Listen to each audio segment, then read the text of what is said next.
Check 1 2 1 2.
Here's the Q&A mic too. Okay. Like that. And the president will come here. President will talk from here. Yes. You guys ready to start? Yeah.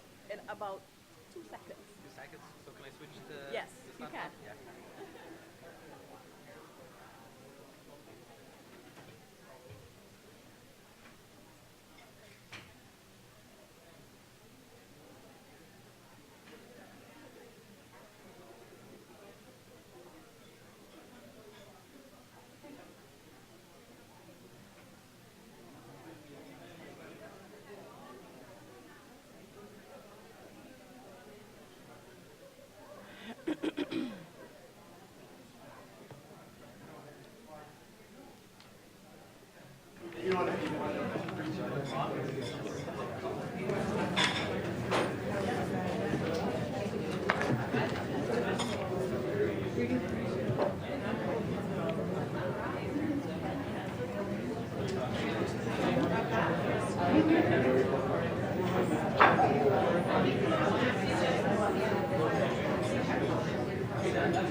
Okay. Can't see me. Good afternoon, everyone. Up? Louder? Okay. Good afternoon, everyone, and welcome to the Center for Human Rights, Equity and Diversity's 4th event within our series of Diversity and Inclusion Dialogues. I'm your host today, Candice Warner-Barrow, the coordinator at the center. And most of you know me from my emails and from previous events. I want to say this year has been a positive journey for me. The highlight of my job here at Humber College is seeing all of you showing your support of diversity and inclusion. Certainly, for me, Humber is a great place to work, and for that, I'm thankful. I would like to bring to your attention the packages that are in front of you. In there, you will find many, many goodies from the center. I will only speak to two of them. The center has two more events this year.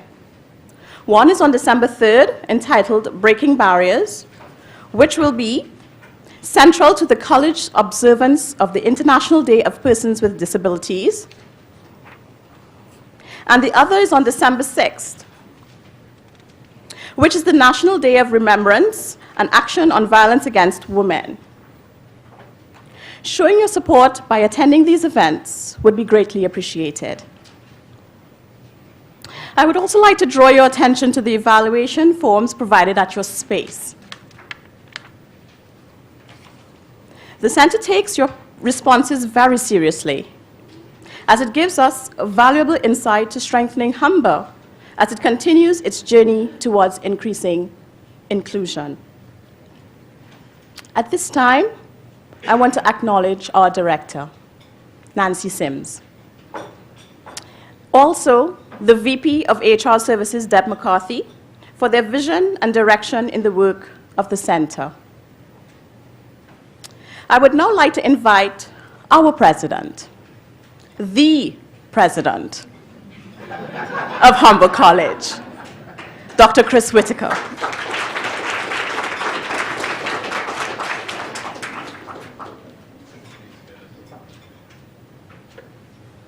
Well, thank you, Candace. Wow, that's quite an introduction. The president. Wow, that's pretty cool. Just call me the. There is another president, I remind folks, and that's the president of HSF. So he likes to be referred to as the as well. So I don't think Tim's here today, though. So today I'm the president. So thank you very much, Candace. It's a real pleasure for me to be here today, and I too want to congratulate the Center for Human Rights, Equity, and Diversity on the tremendous work that they do at Humber, and particularly for sponsoring the speaker series, which I know brings in a real great, again, a diverse group of people, both from the Humber community, students, staff, but also community partners. And I think it's important that whenever we have opportunities like this, that we try to extend the invitation to engage as many people as possible in the important work to discuss the issues that we're addressing through the center and through the speaker series as well. So I'm delighted that I can bring a welcome to the many human rights and equity practitioners who are with us today. And I know that there's folks not just from Humber, as I mentioned, but from the community. But also I understand we're doing a live streaming of this. So I do want to welcome folks from a number of universities and colleges across Canada. But also I know we have folks here today from University of Windsor, Brock University, U of T, Seneca College, Ryerson, and Centennial. So I'm really delighted that we're able to bring all you folks here today. And I know you're really going to enjoy the session. So our presentation titled A New Possibility for Diversity, for Difference, Leveraging Diversity, promises to assist us in actualizing what is a key value for us here at Humber, which is embedded in our strategic plan, and that is the value of inclusion.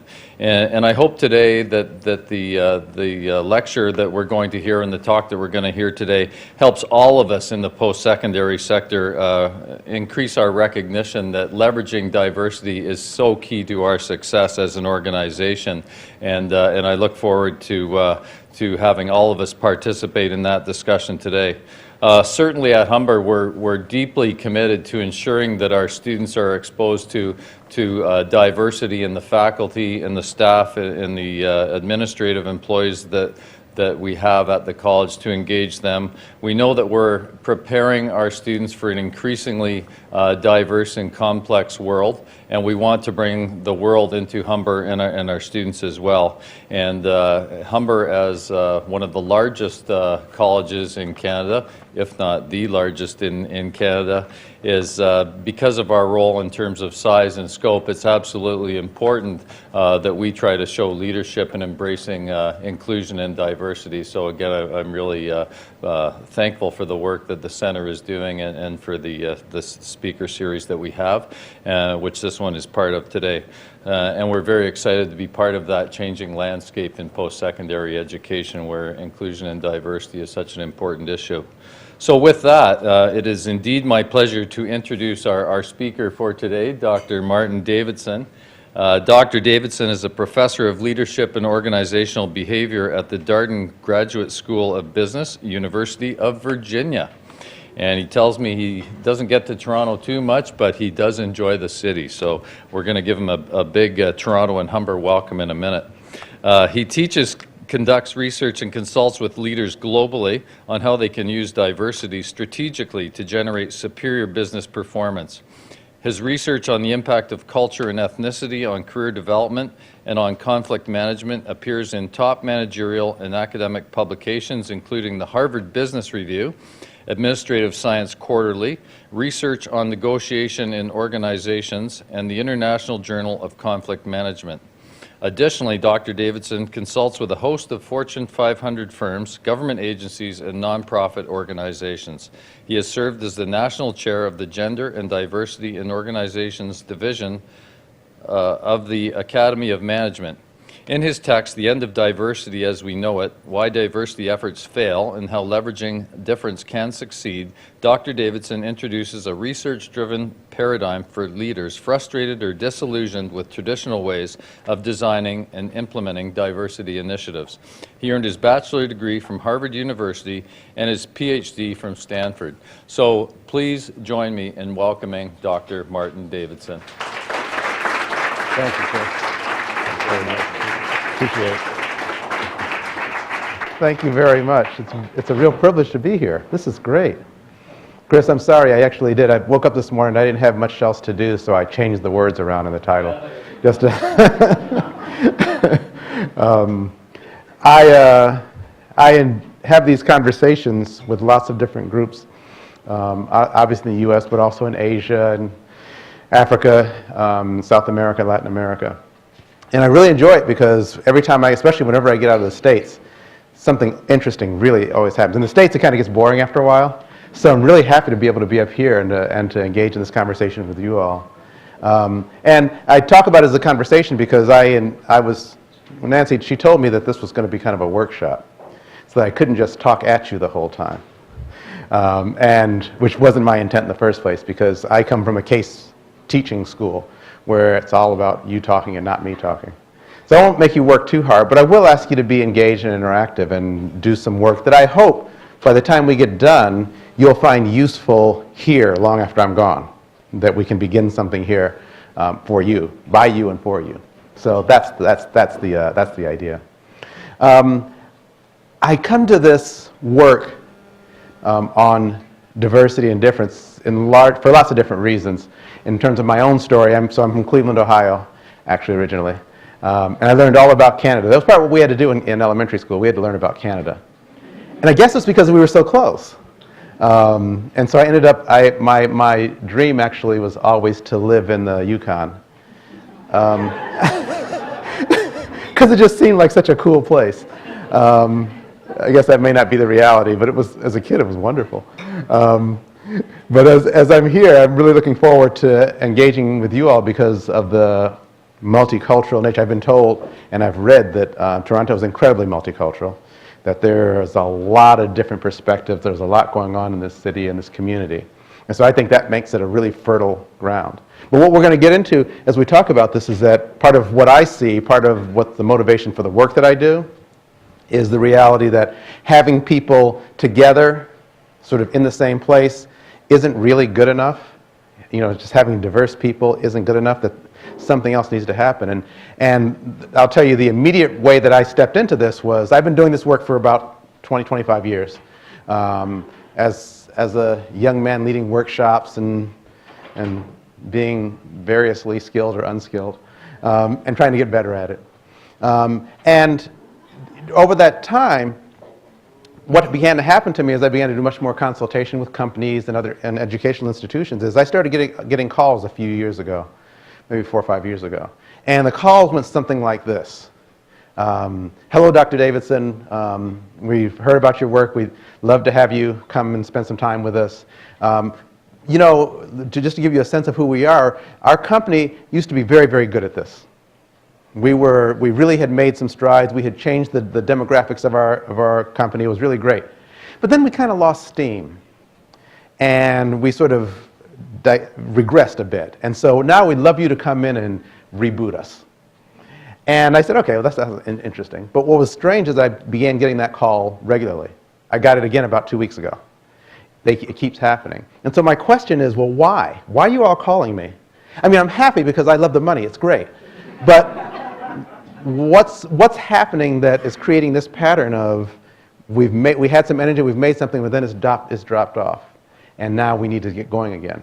And for me, it created the challenge of this, which is, what would it take if what we were talking about around diversity and inclusion were something that actually was so engaging, so important, so part of what you are as an organization or as an institution, that you could never let it drop.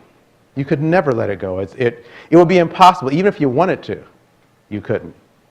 I mean, it's funny, I think about here, what do you all do? It's not a rhetorical question, it's a real question. I mean, how would you respond to that question? What do you do? Everything? You said everything? You don't really do everything, though. Do you walk on 2 hands and do handstands every day? I can't. What is the core? What are the things that are most important that you do? Okay. Educating, working with students. What else? That's core or critical for sure. Creating student success. Okay. Would there ever be a time when you would sort of let that slide and would need someone to come in and help you reboot that? I mean, would you want to? Would you survive if that happened? I mean, I'm thinking this is how I think about this diversity difference stuff. I was having a conversation with Anthony this morning, and he was asking me sort of, you know, what was it like over the years that I had done this work, and it's true. Back in when I first started doing this in the early '90s, I was young and nervous, and I would come in, and my main job was to persuade the people in the room. I hope you believe that diversity is important. And the beauty of it is, both because I've gotten old and a little more ornery, but also because the world has changed, is that's not a conversation I worry about anymore. I said, you're going to pay me way too much to come in and have that conversation. You should have that conversation before you bring me in. Because it's so obviously and evident that diversity is important, and that it's real, and that it's not going anywhere. It's not going away. That now the conversation is, what do you do with it? So I ended up, as part of the work and part of the motivator, I ended up sort of seeing this set of patterns, and it's part of what pushed me toward stepping into this work and writing the book and doing the work more and more. And these are some of the things that I continue to observe across organizations and institutions that I worked with. Traditional diversity, what was going on? Why wasn't it sticking? In one place, and I saw this once I got out of the U.S. because I still had my own U.S. bias as long as I stayed in the U.S. I had to get out. Was that the diversity work and the whole idea of diversity was very U.S.-centered. And it really revolved heavily around race, black and white race and gender, and black and white race in particular in the American version of it, the U.S. version of it. And that was the whole story. And I knew this was a problem because when we were teaching our international master's programs, then our international students who came from outside the U.S. would sort of say, well, this is very cute that you all have these diversity conversations. This is not relevant for us in our country. We don't have these issues in our country. And it wasn't until I had a colleague who said, well, let me ask a different question. He said, what are the hot spots in your countries? And then we began to have conversations about class and caste and gender and all variety, all manner of differences. And so the truth is diversity is everywhere. It had too much of this U.S. flavor to it, and so it didn't translate well. And I still find this when I go outside the U.S. too now and work with companies. I've got to let go of the U.S. thing and start to talk about diversity as it matters wherever we are. So that's the first place. It's too heavily centered. Now here's my critique. This is the stuff that gets me in trouble sometimes. But I think also that diversity and the way it's structured and the way we do it typically is designed for short-term change. It's not designed for long-term change. Because what typically happens, and I kept saying this, by the way, in my school, I was a chief diversity officer for 3 years. I don't know how that happened. But I got put into this position where I was in charge of the diversity agenda for the school. And I saw very clearly what I had seen happening in lots of companies and institutions that I had been in before, which is you drop somebody in that position for a period of time. They have incentives to do something fairly quickly and very visible. So we start doing things like diversity training. You know, things where you can easily check the box. And it's not that that's bad, although we do know from recent research that actually diversity training has no effect on actually changing diversity. It's not that it's not important, but the research tells us that the factors that matter the most in terms of changing the diverse representation and inclusion in an organization is systems of accountability, so that people in leadership positions actually are rewarded or punished for not following through on diversity activity. Having a structure, whether it's a chief officer or an officer, so on and so forth, that's the one thing that's associated with real significant change. And having some method or some development process, perhaps mentoring, perhaps systems or structures for advancing people who are different. Those are the things that matter. And lots of the other things tend to be more cosmetic. They make us feel good, but they don't actually move the needle or change things. That was work by Frank Dobbin and Alex Caleb and published in the American Sociological Review.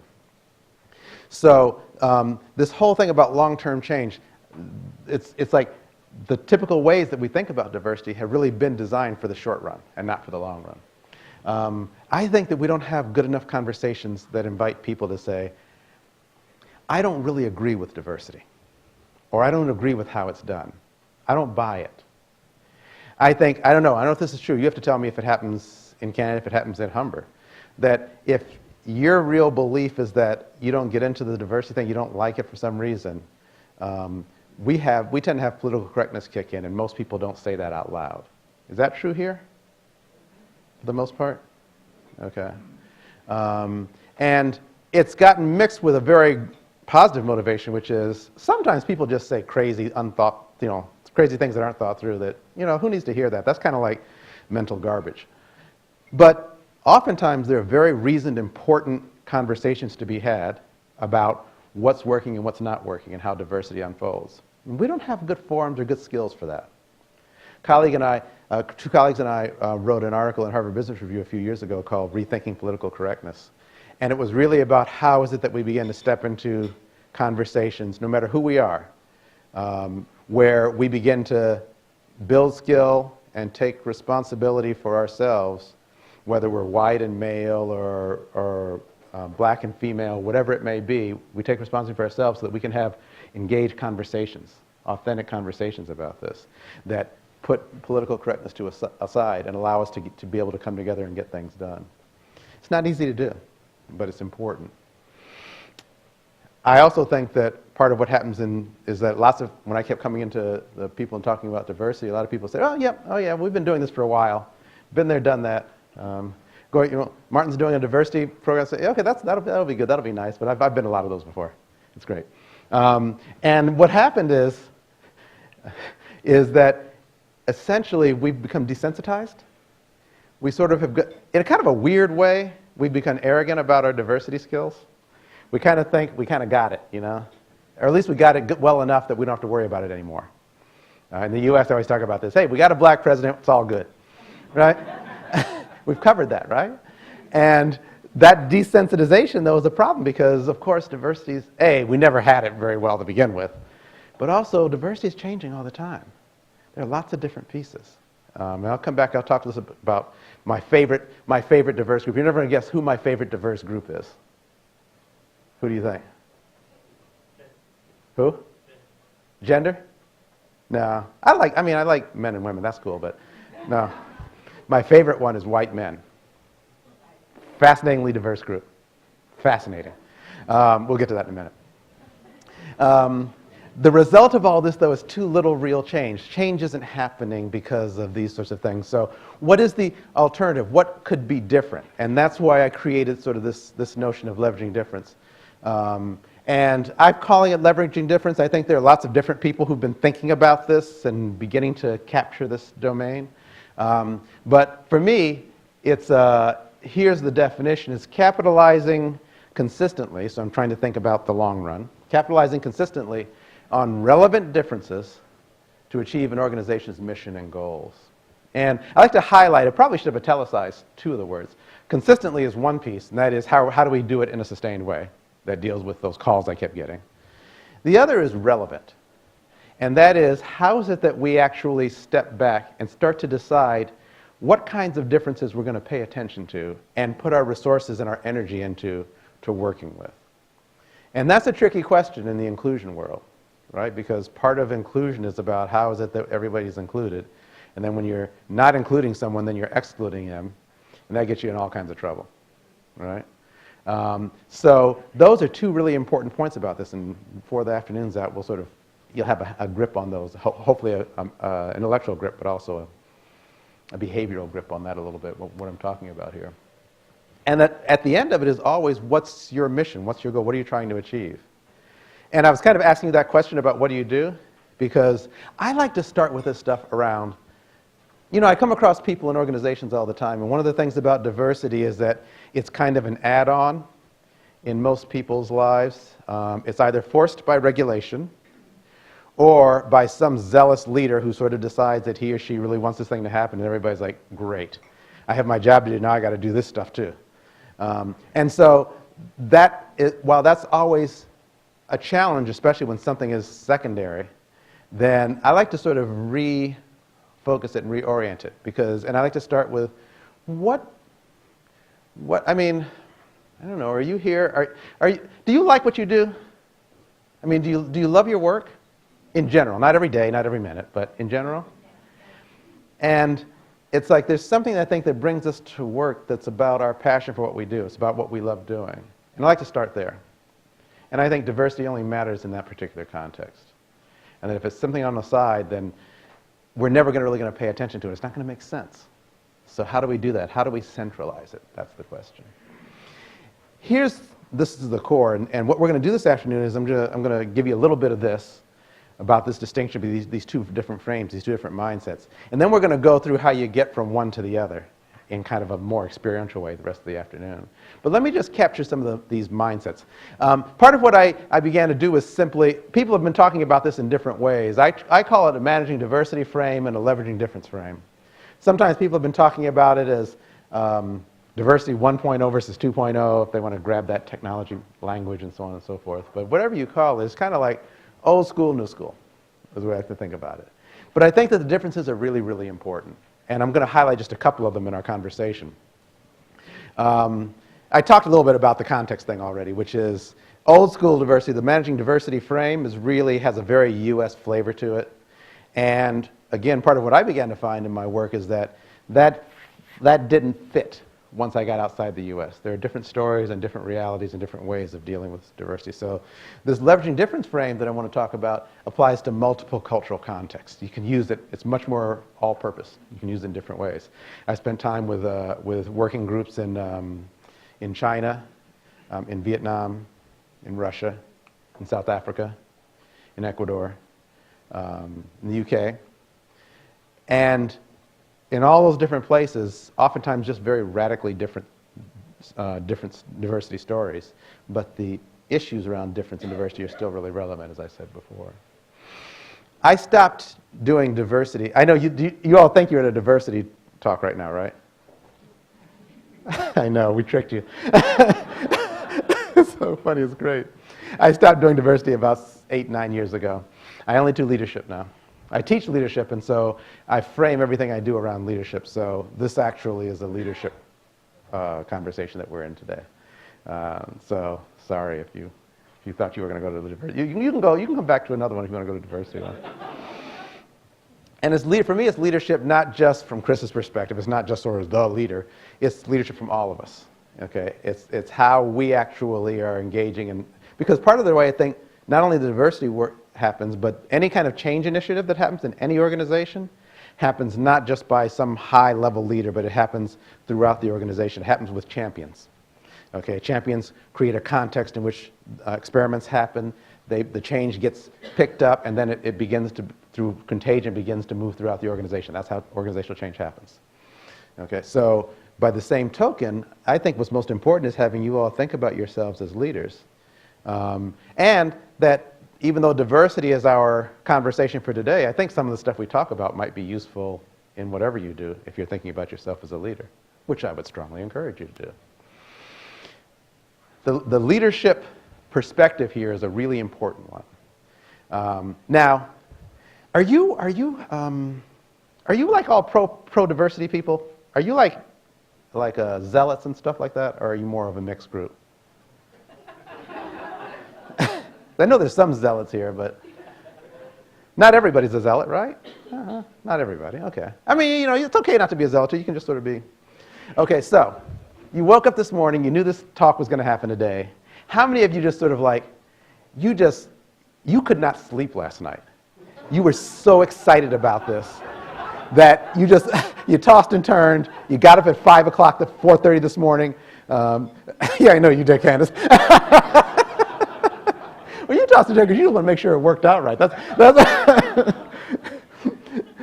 I mean, I think that's not a very typical response to diversity training. And for a lot of people, actually, I think a lot of times they wake up in the morning and it's like, okay, 2 hours of diversity. All right, here we go. All right? And to me, that captures sort of this frame, the managing diversity frame, in which diversity is problematic. It's connected with stuff that's hard. It's connected with challenges. It's connected with unsolved problems, oftentimes that are associated with lots of emotion and tension. And lots of people don't particularly get up in the morning loving to step into that. Okay? What I want to suggest is that when we're thinking about difference and diversity and the leveraging difference frame, it tends to be much more focused on opportunity and much more focused on possibility. It doesn't mean that there isn't a problem to be solved, but we come at it in a different way. Now, this is important. This is one of those things that's not about diversity, so I'll step out. I'm trying to make your lives better here, okay? Which is, we live lives that operate and focus, and when we think about what's happening in our lives and we continue and we put ourselves in this problem-focused perspective, which some of us do by habit, it makes your life more difficult and more challenging. And I would argue it makes you less capable and able to actually solve the problems that you are trying to go after. Again, this goes beyond diversity stuff. This is more a question of how you shape and see your world and the perspective that you take and how you handle it. When you're in this opportunity-focused place, some of the realities are that part of what happens is you're more energized in what you do. You're actually able to assess more clearly and accurately what the actual problems are. You're freer of bias and freer of sort of filters when you're in this particular space. And this isn't just, this is not just platitude. This is actually science behind this, and when we start talking about the whole idea of energy and energy management. Because for me, the distinction in these two things is that in the managing diversity frame, we're more de-energized. The energy, it draws energy away from us. A lot of times, those of us who are diversity advocates burn out. Because what's happening is the energy cycle is such that it's being drawn out of you. The energy is being drawn out of you. You continue to put it out in places to try and make things happen. And there's no reciprocity and there's no feeding. And so actually, I see this all the time. Diversity advocates are burned out. Whether that's your professional position or just your avocation, whatever it is, you'll burn out. When you're on this other side, you're regenerated, you're refueled. Okay? I'm able to do this for the years that I do it because I keep myself on that side whenever I'm doing this work. And I'll do it oftentimes with groups that are very emotionally charged, very difficult, heavy conflict, but there's something about how you manage your energy that makes a big difference here. So that's another important one. Just a couple of more on this slide, then I want to move on. I want to highlight this strategic focus piece. Because I think about this and see this all the time, is that in a managing diversity world, diversity is really about people/talent/HR. It's really situated there. Oftentimes I see leaders sort of say, my head HR person, take care of diversity. We often see diversity offices situated inside of human resources. Okay? Not a bad thing, just not good enough. Because what we see happen in the other frame is that the diversity becomes an enterprise institution-wide strategy. It goes back to that question of why are you all here? And how is difference going to help you do what you do better? It's a very simple question, but that's the real question. And so it becomes something that more and more people more broadly take responsibility for and are more engaged in and are more working on. It also means there are more diverse solutions to the diversity issues. People are doing it in different ways. When I was Chief Diversity Officer, we had one unit where they were just kind of like all white guys. And they were always going to be white guys. That's just how it was going to be. They couldn't hire very much, and when they hired, they were going to hire white guys. And so the issue really wasn't for that unit to try and figure out how to hire an African American or something like that. That wasn't the issue. The issue was actually how is it that they learned to deal with difference within their particular unit. There was another unit that had lots of hiring. In particular, they ran sort of the hospitality part of our, we have an executive education part of our school as well, and we actually have a hotel and everything, so when we bring people in. So we have a hospitality unit, and that unit is staffed very heavily by Hispanic Americans. And so they had a huge sort of ethnic diversity issue to deal with in there. So different units had different kinds of diversity. That's what happens, though, when you're operating and thinking about diversity broadly and different. It's like each of us is taking responsibility within our units for what kind of diversity is going to be important. And we'll see why that's important in just a little bit. The other thing is that I would say that at least certainly in the U.S., this is in that U.S. story too, the kinds of differences that matter for diversity, what are they? What do you think they are? If I said diversity, what are we talking about? Culture. Culture, okay. Culture, what else? Gender, okay. What else? Ability, if we're talking about diversity. Ability, okay. Religion. Race, religion, okay. What else? Language. Age, language. Sexuality, okay. Education. Education. Income. Economic, money, class, right? Money, income. That was about 3 different words for the same thing. I loved it. Belief systems. Okay. You're being a little too sophisticated. I don't know. I gotta hold you to say you're just way too smart. Okay. We'll come back to you in a minute, all right? Because the reality is that a lot of times, and it's oftentimes driven by a regulatory environment, but a lot of times a managing diversity frame really is about a narrow set. In the U.S., it's 7 to 11 roughly differences, and they're all that counts. Disability is one I don't think I got that one, but that one tends to come up all the time. Those are the ones that count. In a leveraging difference frame, what I want to suggest is that there are a variety of differences, many socially constructed in different ways, many that are relevant because of timing and so on and so forth, that become in play. And this is one of the things where I like to, I like to talk about white guys, because white men, certainly in the U.S., really don't play as well in this side as they do on this side in the following way. Think about power, and think about all the things we just talked about around race and ethnicity, for example. If we look at social power, being white is better than not being white, okay? Speaking generalities, but I'm making a social power argument. Being male is better than being female. There are privileges that accrue with those particular kinds of parts of the dimension, right? Being heterosexual versus homosexual. When we're talking about a broader scope of differences, it opens up the pathway for a variety of for us to be able to see a variety of other different kinds of differences that actually might make a sense. Ability is one of those that comes in. It's kind of invisible. We don't exactly know what it is. There's another one that comes up. How many people here are introverted?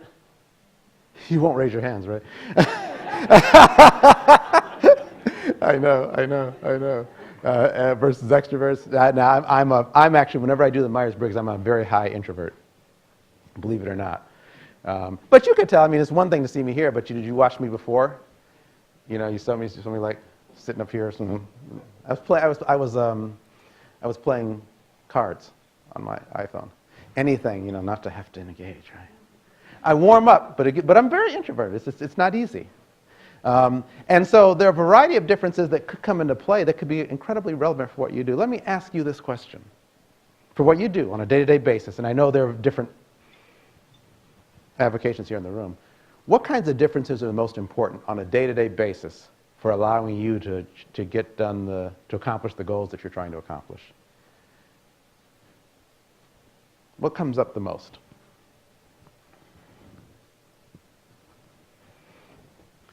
I'm looking at you, Andy. I don't know why, but what kind of differences do you see that are most critical? I think sensitivity, just being various people have different sensitivities, so that political correctness line, what can you say, what can you not say? Mm. Oh, interesting. Implications or ramifications of what you might say. Or Interesting, right. So how sensitive slash, what's the opposite? You're sensitive or insensitive, I guess? Or okay. What else? Day-to-day basis.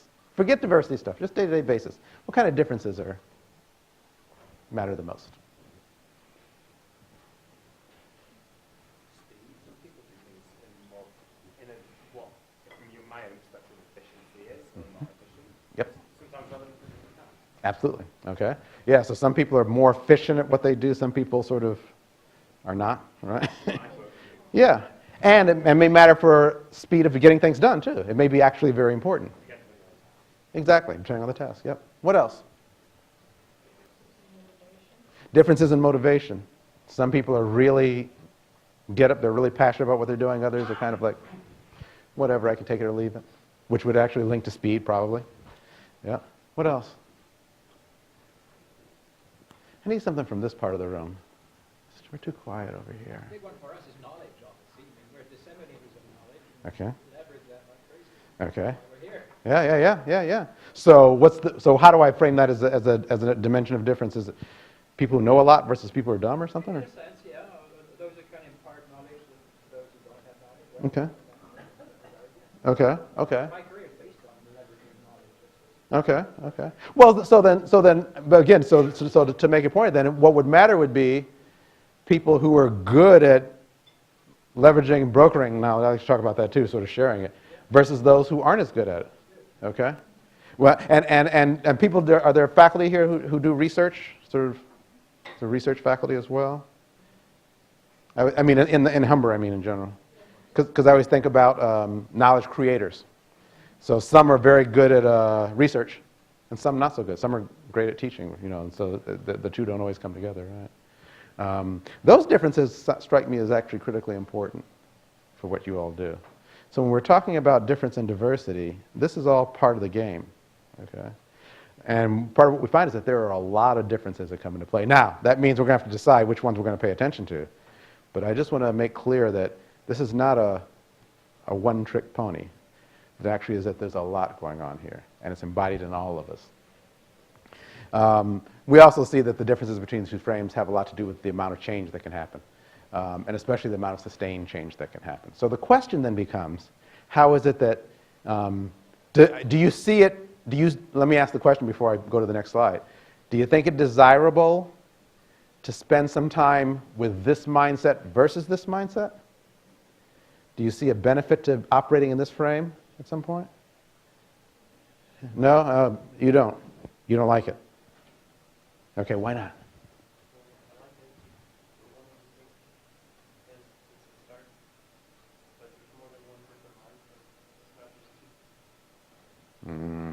You mean there's diversity of mind frame? Sir?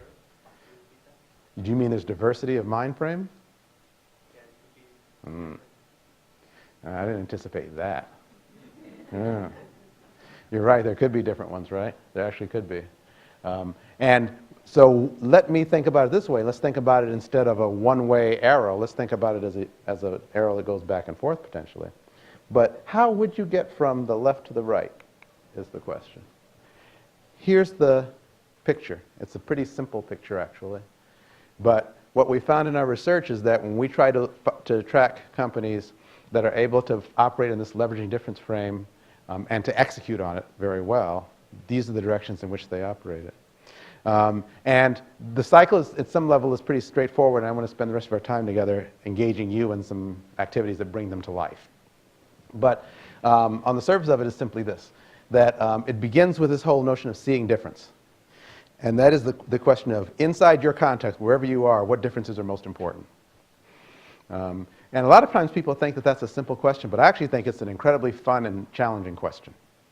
And it's in part because it challenges us not just to see the differences that we typically see, but to pay attention more deeply to other differences that could be relevant here. And so we'll get into that in a moment about what makes that easy and what makes that difficult. But this whole idea of labeling, of simply saying, getting on, literally you could get it on Post-its, what differences are the ones that are going to be most important for what we're trying to do. There may be a lot, there may be a few, I don't know. It varies from task and unit. That's the starting point, though. The second point is, once we've identified what those are, how do we learn about those differences? How is it that we start getting information, data, an understanding about those differences, what they are, and what they mean inside our institution? What does it mean to be a woman at Humber? That's more rhetorical, unless you want to answer it.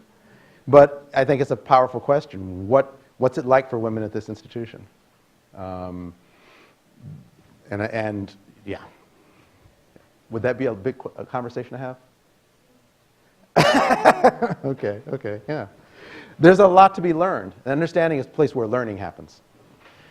Engaging difference is the place where we start to actually act. Now, at this point, we've identified the differences that are going to matter. We've gotten some knowledge about them, and now we're going to start doing some essentially experiments that allow us to start using those differences in ways that make a difference. Okay, so engaging difference is an element of experiment. And then the yellow leveraging difference simply means that now we've got this thing going, and it's like a flywheel, and we keep doing it over and over again. Because there's not just one difference, right? There are lots of differences. And they're going to change over time. And pretty soon, is there any label for the younger generation now beyond millennial?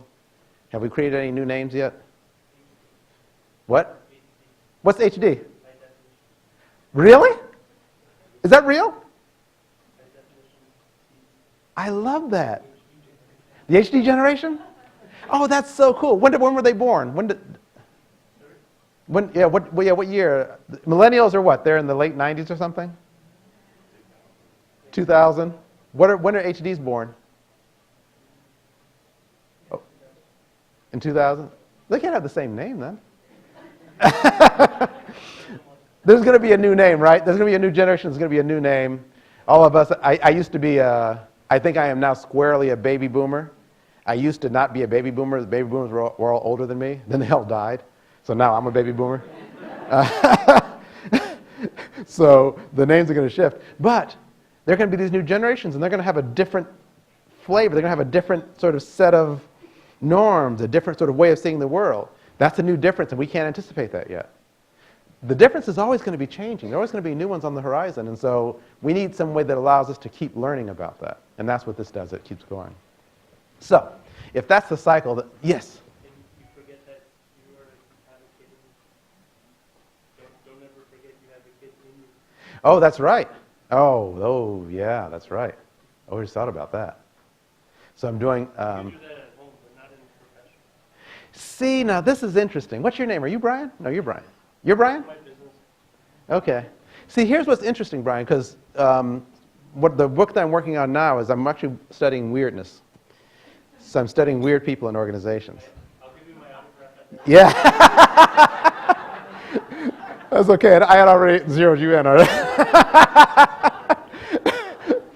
But you're right. In fact, there's sort of many facets of ourselves, the kids in ourselves, the home cultures of ourselves that we don't bring to work or we don't show at work, that are incredible resources that we're leaving at the door. They do everything from help us solve problems and innovate and all that kind of stuff to simply make us happier and more productive and more whole. And we don't bring them at work because somewhere we picked up a message not to do it, or we're getting regular messages not to do it for some reason. And oftentimes that's just making craziness. And so there is this issue, very much an issue of how is it that we begin to bring more of ourselves. And if we did that, then what are the kind of differences that are going to start popping up? You just wait. That's right, that's right. So hopefully that book will be out next year, so there'll be something about weirdness. But if we're walking through this, then I would say that seeing difference is this whole idea of this, seeing this, what are the relevant differences? How do I identify them? And I say strategically important because I like to focus on this whole idea of, again, what is it we're doing? What's important to us? Why are we here? What is our mission? And how do we execute on that? And it has a commercial quality to it, but I actually find it more helpful in many ways in NGOs and nonprofits that I work with. What's our passion? What drives us? And so that's what the difference is connected to. Seeing the difference is only challenging because there are habits that we have of the kind of differences that we're used to seeing. So I want you to do something with me here, just to bring this to life a little bit. And I want you to pronounce the colors of each word. You've seen this before, right? Some people? Yeah, let's do it. You're still going to mess up, but that's okay. Let's do it. I want you to pronounce the color of each word. Don't read the word, just the color, okay? And we'll just do it vertically. We'll start here and go down here, and we'll do it in unison together. Are we ready?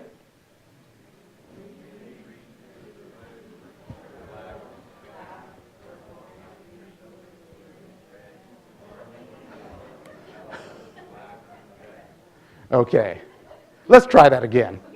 Come on. We're going to go vertically. We'll go green.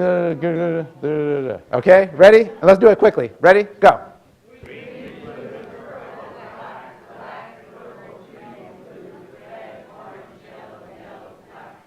All right, that's better. Okay, let's do it one more time. Same thing. Ready? Go.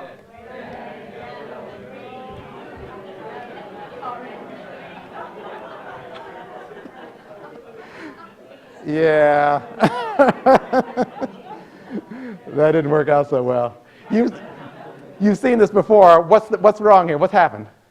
I mean, why should it be any different?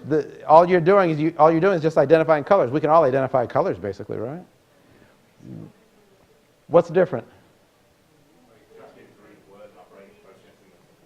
No, it's processing the word at the same time. Exactly, right? And it's a processing shortcut, if you will, but it's a very convenient one and a very useful one, right? That helps us be quicker and faster at what we're doing, right? Classic Stroop Effect, right? We've known this for what, 40, 50 years, something like that. And I'm certainly no expert on brain science. Some of you are no doubt more experts than I, but there are reasons we're wired in such ways that allow this to happen. Now, what's interesting about this is that it also creates a set of habits about how we're used to seeing things. And I see this relevant around differences as well. We're used to certain conversations, certain discussions, certain patterns around difference and around diversity. And we step into those and we sort of go round and round and round. It's part of what creates that inattention thing I was talking about. It's like we just have this habit of being there. And it becomes very difficult for us to step out of it. I mean, let me sort of give you an example that sort of brings this same set of biases to life, because we really are talking now about unconscious biases. And let me just watch this video here. I can get it to play properly.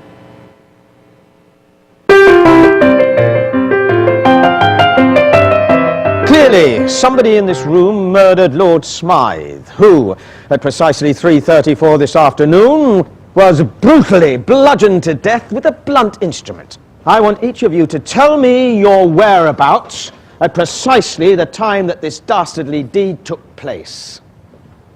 I was polishing the brass in the master bedroom. I was buttering his lordship's scones below stairs, sir. Why, I was planting my petunias in the potting shed. Constable, arrest Lady Smythe.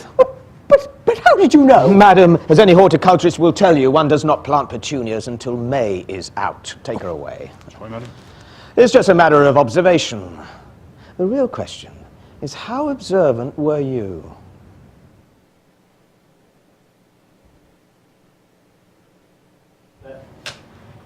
Action. Clearly, somebody in this room murdered Lord Smythe, who, at precisely 3:34 this afternoon, was brutally bludgeoned to death with a blunt instrument. I want each of you to tell me your whereabouts at precisely the time that this dastardly deed took place. I was polishing the brass in the master bedroom. I was buttering his lordship's scones below stairs, sir. Why, I was planting my petunias in the potting shed. Constable, arrest Lady Smythe. Okay, how many of you saw the changes the first time you watched it? This is an interesting, it's a PSA from the UK for bicyclists. And I always tell people, I remember, because I'm a recreational bicyclist. I'm not one of those hardcore people with the shorts. I'm just I'm just kind of a regular bicyclist. And I always tell people that Charlottesville, Virginia, which is where the University of Virginia is this town of about 40,000 people. It's relatively small. Incredibly friendly drivers. I mean, boy, you can cut people off. You can take advantage of people all the time. They're so nice. And when I'm riding my bike in the street, I feel safer when I was riding my bike in the streets of Paris than I did in the streets of Charlottesville. And you know why? Because Parisian drivers are not as nice as Charlottesville drivers. It's because Parisian drivers were used to bicycles. They knew they'd be coming around. They knew they'd be there. In Charlottesville, we don't have bicycle lanes and things like that.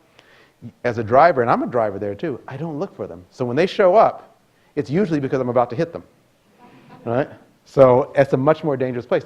It's just, you're not used to seeing it. And in the same token, we're not used to seeing differences. We're not used to exploring. Differences are hidden. And the differences that could be the most important simply aren't talked about or aren't part of the diversity conversation. I had the pleasure of listening to Kenji Yoshino, who is a law professor at Stern at New York University. And he wrote a book several years ago called, this is bad, I should actually know the title of it, but the concept was about covering, is what he called. And it was the whole idea of in ways in which we hide parts of ourselves because it's just not the kind of thing you bring to work or not the part of yourself that you show at work.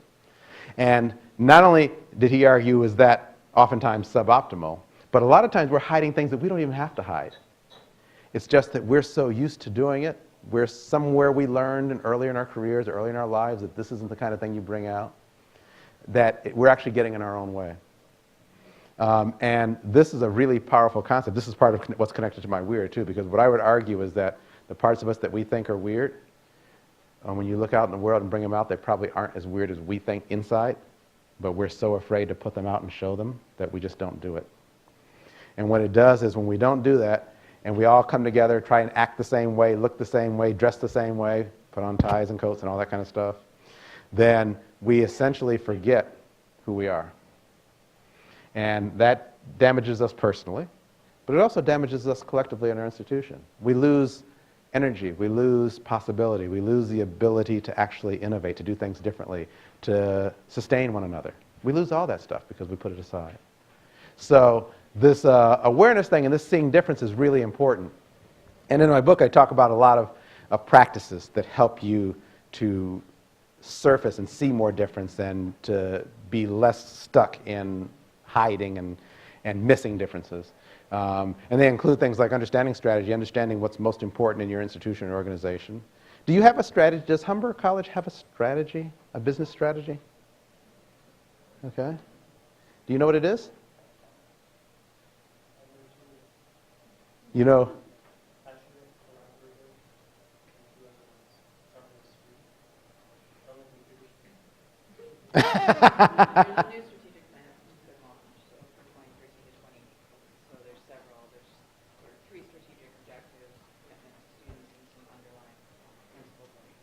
And I saw that. I got to see that one too. And I know it's relatively new, of course, right? How many people really understand it or know it above and beyond the people who did it? Okay. If I went and just talked to a bunch of people sort of who worked here and asked them about the strategy for the institution, what would they know? I'm not saying they have to know, but there's something useful about people understanding and being aligned. And so I think there's something when we're thinking about difference, this whole idea of who we are and where we're trying to go, it's very useful if people understand that. Again, it doesn't have to be with great nuance. It could just be some of the basics. I think there are things about dealing with bias, unconscious bias. I don't know if you're familiar with the concepts of unconscious bias, but part of the examples I just shared with you are part of a larger phenomena where we're realizing now that a lot of times the things that happen, the microaggressions, it's amazing. It still happens every single day. And because I'm teaching executives all the time, it still happens to this day, which is the team sitting together, the woman puts out an idea, it falls flat, a man says exactly the same thing, and they say, what a great idea. And I thought that stuff stopped happening in the 70s, 80s, and 90s, right? But it still happens. And it's not happening because there are these horrific men who just are waiting to demean the women in their groups, although that probably is true somewhere. But in most places, that's not the case. What's typically happening is that we're stuck in a pattern of behavior. And the intent is not necessarily bad, but the impact is really problematic. So this unconscious bias stuff happens. It's funny. If you're interested, if you've not done this, I recommend that you Google implicit attitudes or implicit bias, and it will take you to the Harvard University site, where you can actually take a bunch of little tests that help give you an indicator of where you might have some implicit biases, some of these unconscious biases.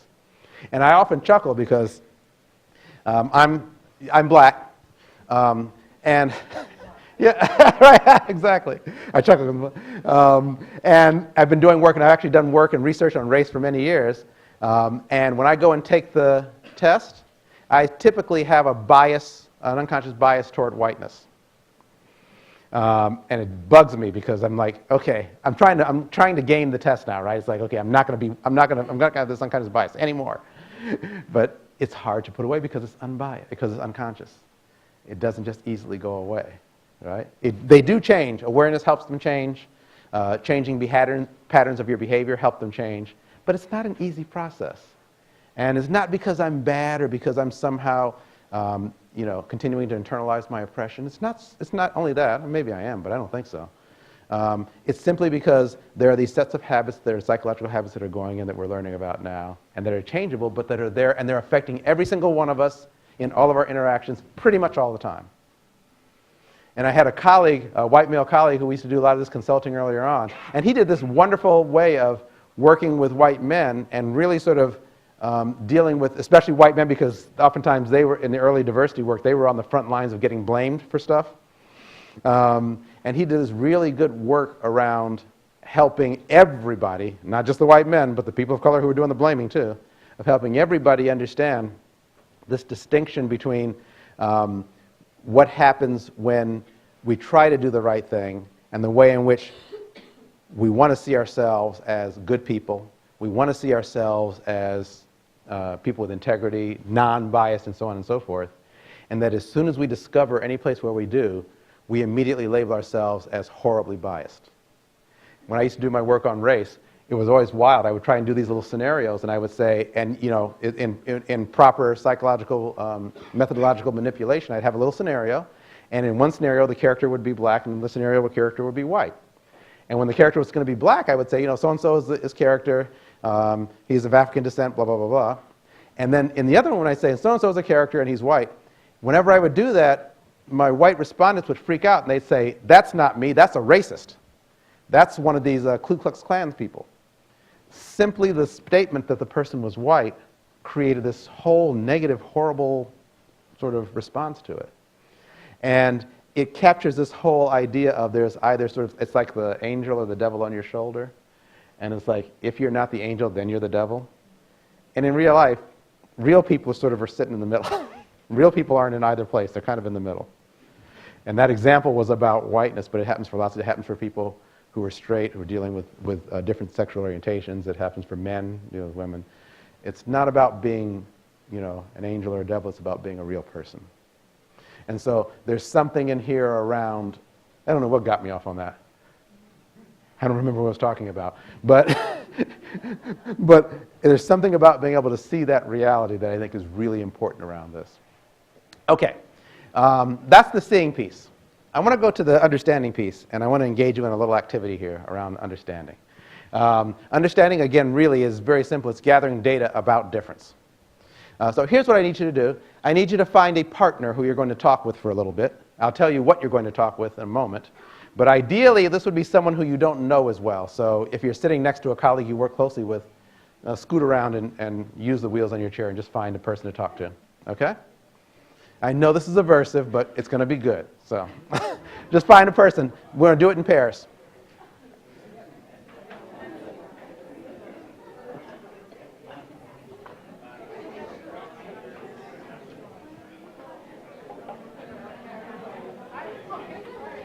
Okay?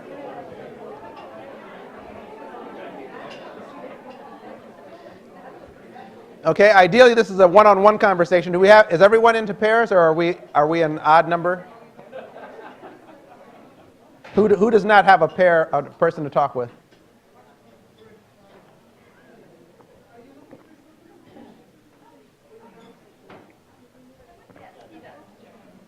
Everyone should have a partner.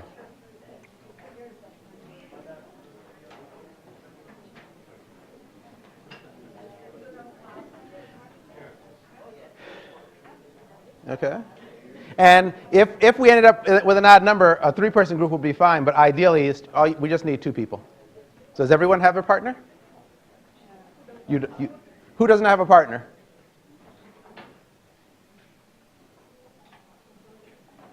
Okay, well, you can actually join, you can feel free to join any duo that you want. You'll become a three-person group. Okay?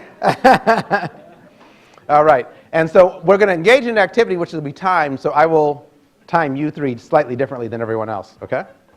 All right, so let me tell you the format of what I want you to do right now, and then I'll tell you what I want you to talk about, okay? Here's the format.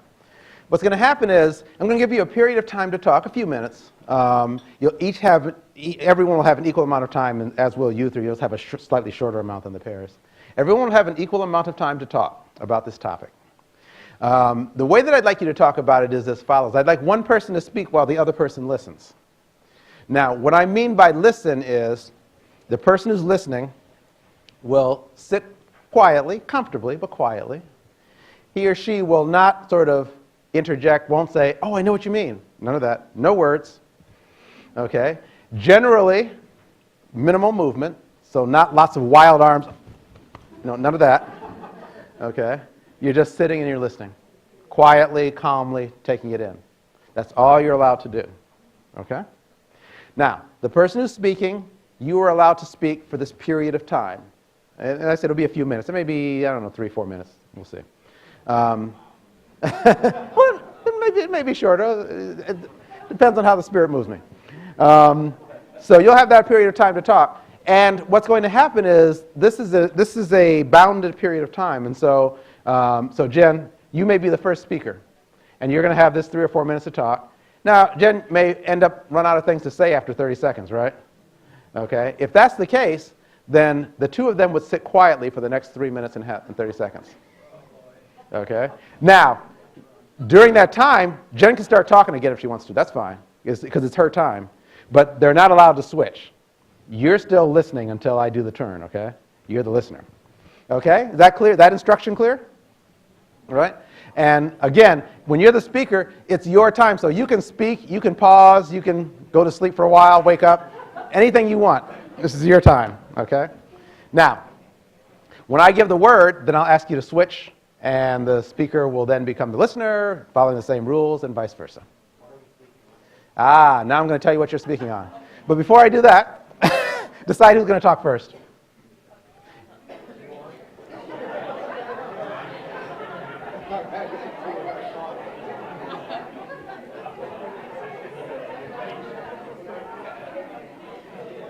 Okay. All right? Yeah, I know, you're just deciding. You're not talking. You don't know what to talk about yet. Okay. All right. And so, now that you've decided, here's what I'd like you to talk about. I'd like you to talk about how your cultural background has contributed to your professional success. Now, let me give you an example. Let me just take a few minutes to give you an example of how I might do it if I were you. So if I were sitting there, I would say, okay, I was born and raised in Cleveland, Ohio in the U.S. I grew up, my father was a bus driver actually, and my mother was so she was a stay-at-home mom, but she also did a little bit of teaching assistant as well. And when I grew up, I was the youngest of 3 boys. And so when I grew up, and I was kind of like the bright kid when I grew up. My brothers, who were fantastic, but were just kind of like average students, and it was pretty clear early on that I was sort of a brighter kid. And what's interesting about that was, because I was identified, I was immediately tracked into I was in the public school system. I'm a public school kid for most of my career, but I was tracked into the enrichment program. And so I ended up going into advanced classes and doing sort of lots of different things. But part of what happened is, what it meant was that ultimately, from a very early age, it became very, very clear to me that I was different from most kids like me. And on one hand, it was sort of nice, especially when people paid positive attention. But on the other hand, it was also kind of a problem because I was always standing out. I was always being the odd one. Now you know why I'm doing this weirdness stuff, right? And so part of what that did was it created sort of more isolation for me. I don't know if that's what created my introversion or not. I'm not sure. But I think that that's part of what happened, which is I just became sort of more on the outside. I became more of an outsider. And so as I fast forwarded and went through school and college, and by the way, I was in public schools for a while, but then I went into predominantly white high school and then to Harvard and Stanford and so on, which were all predominantly white environments, especially when I was going through them. Then I sort of just became this other kind of person.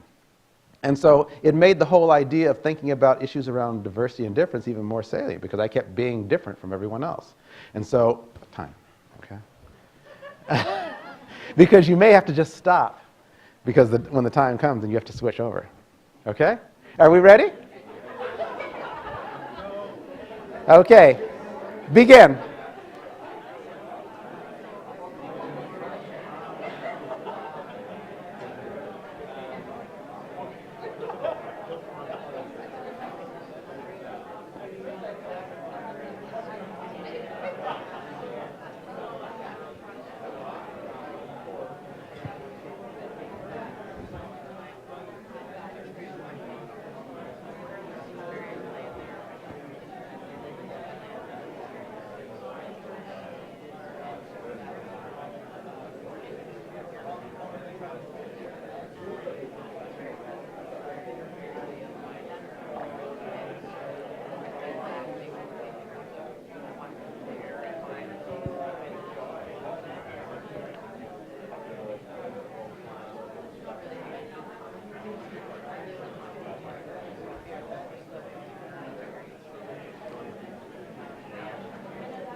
No, that's fine by me. Thank you.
Okay, time.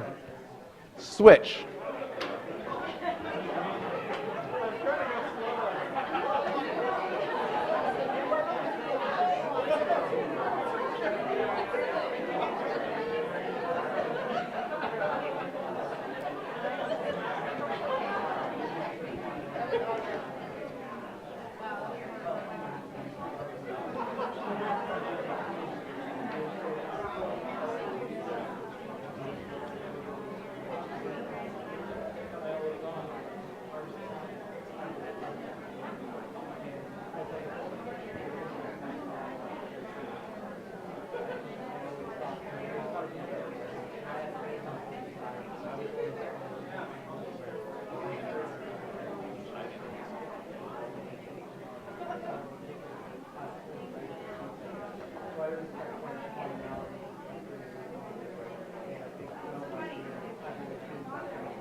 Time.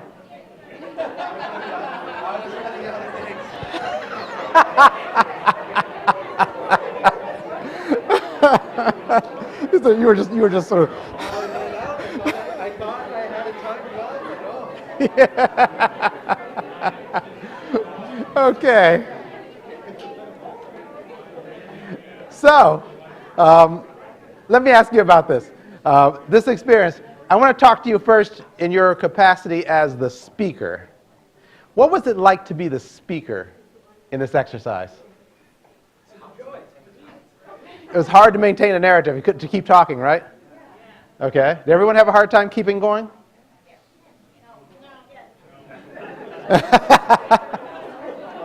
It varies, right? Did anybody not have enough time? Yeah. There's more to go, right? See, that's all you extroverts, right? What else? So it was hard sometimes. For some people, I needed more time. For some, it was hard. What else was it like to be the speaker? It was freeing in a way because nobody was going to interrupt you and tell their story. Right. It was freeing, right? Because you knew you had this space that wasn't going to get cut off or chopped off or anything like that, right? Yeah. But it's awkward when someone's not actively listening or responding to Awkward, why? Say. Because you don't know what they're thinking about what you're saying. Right, right. Right. Are you interesting at all? Does this person secretly think, I wish I could run out of this room screaming rather than listen to you? I know. I was going to say, it was a little bit enlightening, at least for me, because I never thought about my career in the context of my, like, I never really thought about it until I started as a trained thought, and it just all came. Absolutely, yeah. I mean, you raise a great point. Your name is? Rob. Rob or Ralph? Rob, okay, thank you. How many people, when you were speaking, ended up saying some things that you didn't plan to say? Just kind of like went off the rails, right? I mean, what's interesting is that the point you raised, it's a really important point. This exercise itself is actually called constructivist, so it's constructivist listening. And part of the element of it is this whole idea that the speaker is allowed to construct his or her story, his or her narrative in any way that they want. And without having someone step in and sort of say things like, oh, now that was interesting. I remember when I was like that too. So tell me more about, it's like, your story, whatever. Let's talk about my story.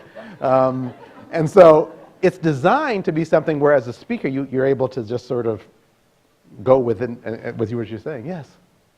You mentioned going off the rails, but not necessarily depends on a certain subjective view on where one starts or where one takes it. Yes.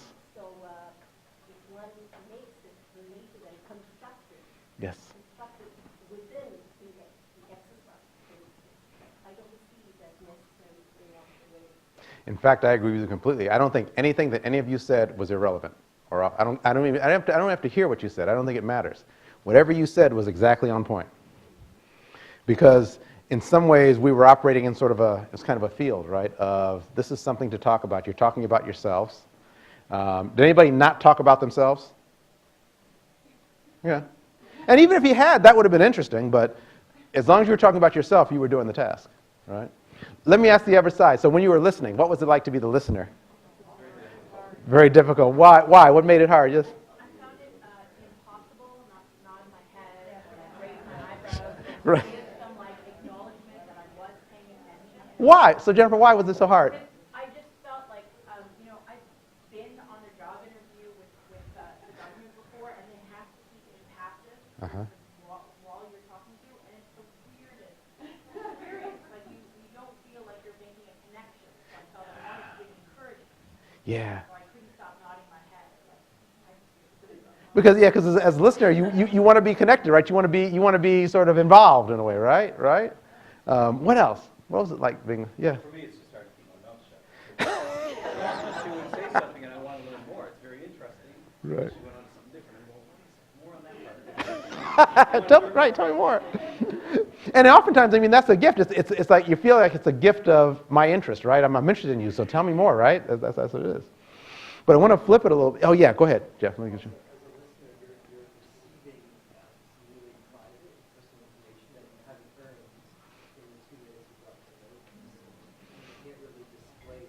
Mm-hmm.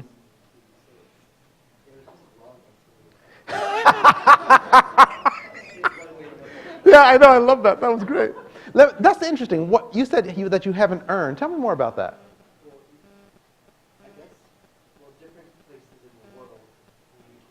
Absolutely.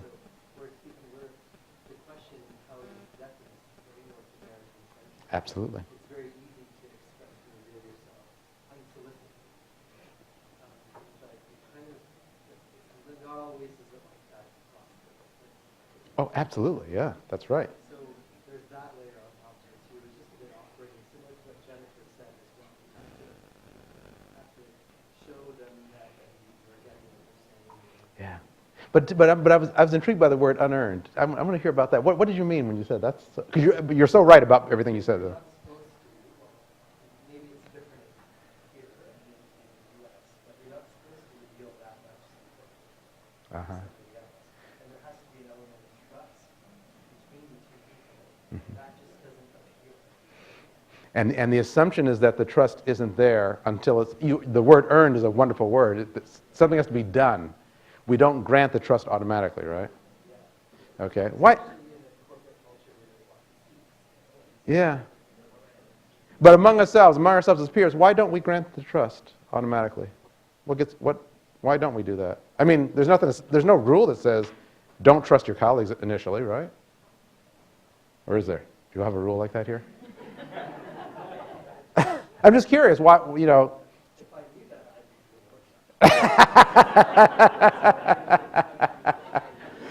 maybe, you know what, maybe it's because of diversity. You know, from studies where you have so many people that are unlike you, it's actually harder to make. Yeah, I think it can be. I think there are constructions that we have around difference that start off with, if you are different, then I don't trust you. And I don't think that that's not trivial. I think there are lots of deep reasons for that, but I do think that that's a starting point. Yeah. I wanted to point out that this exercise was a deliberate manifestation of self-definition. What he's getting at is that we tend to release information about ourselves in a measured, calculated way. Yes. On a relationship. Yes. And in effect, we define ourselves every time we're introduced to another person. Yes. Yes. And you don't just do that like opening up floodgates like we did just now. Yes. You know, by trickle, bit by bit. Yes. Right? At the right moment. Yes. So that the impact is there and the permanency is there of the information that's being released. Yes. Now, here's what I want you to consider then. Not that I want you to go do this outside, because then you would probably quickly be committed if you just went around and just sat there and then just start telling all sorts of inappropriate things about yourself. Like Rob Ford. Yeah. You said it, I didn't. But I want to invite you to think about, so there might be a norm, a habit of behavior. They may have lots of reasons for it, who knows. But I'd like to invite yourselves to think about, if we're being intentional in our community, do we have to follow the habit as it is, as we learned it as children even, or whatever? Or do we have the choice to begin to tweak and to create new habits and new practices? Because what I see in terms of communities, diverse communities that are working well together, is that they create, oftentimes quite rapidly, a level of intimacy, is what I'll call it. This is a very extreme, this is like, Red Bull, kind of an exercise. But there's something about the ability and the capacity to begin to share with one another, to disclose, to give information. And I think we do it in our own ways, of course. But that's part of what's involved. That's part of the skill set of being an effective leader in difference. And what I want to say about the exercise is that it's very interesting, because it's not a neutral exercise. It actually is an exercise that reveals something about power. And to your point, it's the whole idea that typically what's happening in interactions across difference is that we're having a conversation, we're listening, but the listener is constantly exerting his or her power over the speaker to shape the conversation in the way that the listener wants to hear it. Okay? Now, there's nothing inherently wrong with that, but what it does is, when you're trying to work across difference, when the speaker is giving you information that you have no reference point for, then you rob yourself of the capacity to learn what they're saying, because you can immediately put it into your box instead of listening to what their story is going to come out. And so part of the skill here is not to be catatonic in your listening, but to step back and get out of the way and to allow people, especially when they're different, to give you their story. Now, you can make sense of it after the fact, and you can continue to talk and ask questions and so on, but there's something powerful about being willing and patient enough to just listen and take it in. And that's why I include this exercise under the understanding piece, because so oftentimes understanding is really about, gaining data is really about simply listening. And I get real excited about, this room and this context in this country and this city, because I keep hearing about the diversity in Toronto, right? So you have like a petri dish here of difference and diversity. And so all that's involved is figuring out different ways to take advantage and make the most of it. By the way, listeners, how many of you learned something about your speaker that you didn't know? Okay. Okay. Then task accomplished. Okay. And I invite you to do this. Now, let me tell you just briefly. Again, I would not recommend just doing this out there. But I do have a variety of stories from different people in professional settings who have used this particular exercise to some effect, especially in teams. A lot of times they'll use it, for example, one manager talked to me about using it as a method of diffusing tension. So people came together, there was going to be a contentious conversation, not about diversity, just a contentious conversation about something. And so what he would do is he'd say, okay, let's do 5 minutes of constructivist listening before we get going, and put people in pairs. And then they would talk, and of course what happens is it would just warm them up. So when they came together, one, they had connected on a bit and deepened their intimacy in that moment a little bit, but two, they'd had a chance just to warm up to voice all that nervousness around what am I going to say and how is it going to be received, all that stuff was sort of dissipated. So it was very useful that way. And on the personal front, I had one other gentleman tell me this. I thought this was an interesting parental and father-son story, actually. And the gender piece of it I thought was interesting, which is, so here's this guy, he was saying he has a teenage son. Does anybody have teenage kids? Or had them? I'm not a parent, I don't have kids, but I hear that this is the case, which is they'll come home and you'll ask them how was their day, and then they say something like, fine, okay, right? And if you want more, you've got to keep probing, and you might not get much of anything. Is that okay? That was his experience. And so he had done this exercise, and so he goes home and he sort of says, you know, I want to try this. I learned this exercise. Let's see if we can try it. And, you know, he laid it out to his son. And so they did it. And at first his son's initial reaction was, Dad, what's wrong with you? You don't listen to me, so this is really weird. But they kept doing it over time. And he identified two benefits that he saw from it. He said one was unexpected, and that was he found out that his son actually enjoyed hearing him, the father, talk. And he realized he had so often been in monitor, interrogator mode that he had never taken much time to tell his story to his son. And as the son of a father, is that right? Yeah, I'm a son of a father? Yeah, right, my father. Yeah, right, I'm my father's son. I remember that was incredibly powerful. Whenever I got a chance, my dad, I told you, was a bus driver, so every once in a while I would get to go with him on his route and ride in the bus. And there was something magical about seeing what my dad did during his day. And, you know, on one level it wasn't that interesting, but to me it was fascinating. He was driving, it was how he was interacting with people. It was like how I got, in those days, the buses had the big window in the front, and I would sit in the front, which was incredibly dangerous and illegal, but it was fun anyway. And that was some of the best time that I can remember. And I think that that's something that our children actually appreciate. Maybe it's true in parents at all, but I think it's often true on the gender side for men who sort of aren't that adept at telling what's going on for them. So I think that matters. That was one takeaway. Then there was another takeaway, which is the father said that as he listened to his son talk and just took it in, then part of what he heard were stories that basically revealed to him that his son was living the life using by the virtues and the morals that he had hoped to instill. Because he was hearing stories about the kids sort of saying things like, you know, so-and-so had a cigarette, and yeah, I said, I don't want any of that stuff. I want to go do something else, you know. So he was getting the information that he wanted. It's just that he thought he was going to sort of drive it out of him, and instead, just by listening, he got it out of him. So this whole thing about this as an exercise across difference, I mean, it's nice for our 2 hours here, but it's something that, or some variation that you might find useful in any of your practices, in your family and in work. Let me just say about difference that there are a variety of ways in which we get information, we gain information about difference. It's individual learning, of course, it's reading stuff, it's curiosity, it's learning in relationships over time, either in a flash way like this, but also just over time. Those are ways that we learn. It's by managing these implicit associations and micro-inequities, as we talked about. But it's also, I want to highlight, it's also about developing organizational systems for learning about difference. So you can have, I think about one of my stories, one of my case stories was American Express, which as a sort of a financial services institution, they actually just ended up, they don't hire young people.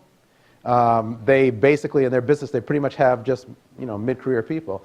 But they wanted to create a credit card that would appeal to college-age kids. But they didn't have any around as resources. So what they did is they created a jam. They created an event that would bring lots of young people into it, and it had all kind of fun things that young people had, you know, video games and whatnot. You can tell I don't have kids. But all those kinds of things, and they created a context for kids to come together, and then they were able to get information, to survey, to get informal information. And that's how they gained their knowledge about what was happening for young people at that particular time. It allowed them to create a pretty cool product in what they were trying to do.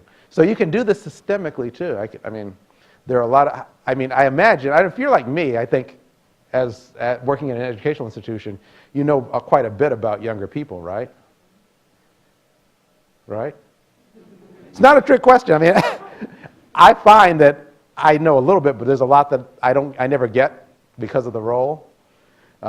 So maybe there are opportunities here to gain knowledge from your students, whatever their ages are, but to gain knowledge from your students about what their reality is as in ways of making the delivery of education more engaging or more exciting or, I don't know, more productive. That they may have information and knowledge that we're not tapping. And so what are ways to sort of get that systemically? The last thing I'll say then about the cycle is the engaging difference piece. And that's the part where you're beginning to move in greater levels of coordinated action to create change. I'm going to ask you to do something here along this one as well. Let me just simply say that this is just the place of activity. I mean, what we've done now is where we've been strategic in terms of finding difference. We've been learning, so we've been active in that regard. But now it's how are we applying what we've learned to start to change our institution, right? To start to do things a little bit differently. And this doesn't have to be, you know, some deep, broad, amazing, gigantic plan. Sometimes it's just baby steps.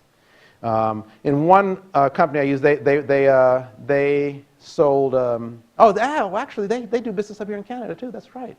What they're off-price retail. They sell kind of, you know, like a dollar store. They sell, except they sell clothing. If I told you, you'd know the company. And the issue was they came out of the United States and they were used to selling to white suburban moms. That was their clientele since the 70s. And so, you know, soccer moms, whatever. And so they had a whole set of items, of products, and of mixes in their stores that would appeal to those moms. So they find, though, that now they're starting to buy stores in the inner cities in the United States, which are not white suburban soccer moms. Those aren't the customers. The customers are people of color, black, Hispanic customers. But they bought the stores, and they put exactly the same mix of clothing and things in there, right? And they weren't selling. And they didn't know why. Now, my hypothesis is they did know why, but they were just afraid to talk about it, which they later confirmed that was true. Because part of what was happening was they said, you know, for example, part of what happens is, and we get this information, but we don't want to say anything about it, is that our customers tell us that the sizes don't fit, that they're too small and too slim, and that they aren't proportionate bodies. But we can't talk about that because that would be racist, to say that people of color are sort of shaped differently or something like that, right? We can't talk about that. And so we invented, our experiment with them was simply internally to have them work in groups to talk about race and gender across differences. And to be able to learn about it and have conversations about it. They were structured conversations, so we just did that. That was the experiment. And lo and behold, they started talking about it. A couple of things happened. One is they got better at it. They then began to sort of creatively say, well, let's not just talk about ourselves as managers. Let's go into our stores and ask people what they think. And so they went to the stores to ask the black and Hispanic salespeople, and they were saying, thank goodness you're finally asking us. We wanted to tell you, but no one would ever ask, and we didn't feel comfortable saying anything.